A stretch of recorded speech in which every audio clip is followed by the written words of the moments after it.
السلام علیکم، میں ہوں سدرا معروف جی۔ آپ کو آج کی خبر سے آگاہ کرتے چلے۔ سعودی عرب سے نمائندہ وطن 26 نیوز ملک عاصم امان کی رپورٹ کے مطابق سعودی عرب کے شہر حمیس مشید میں تحریک انصافین کا ایک پروگرام منعقد ہوا، جس کی صدارت سعودی عرب انصافین کے سیکرٹری جنرل خواجہ حواد نے کی۔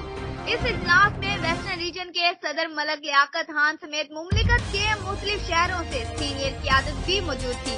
اجلاس میں متفقہ طور پر ابا حمیس شہر کی تنظیم سازی کے عمل کو حتمی شکل دیتے ہوئے ویسٹرن ریجن کے صدر لیاقت خان نے سٹی باڈی کے نوٹیفیکیشن جاری کیے، جس میں محمد عزیز کو حمیس مشید کا صدر، نائب صدر Muhammad Jahangir Khan, general secretary Samiullah, information secretary Shahzad Ali Khan, deputy information secretary Ehsan Ul Haq, finance secretary Khair Muhammad Khan, culture secretary city Irfanullah Khan کو بنایا گیا۔ اس موقع پر صدر طائف حافظ صداقت علی، جنرل سیکرٹری ملک عاصم امان نے اجلاس میں شرکت کی۔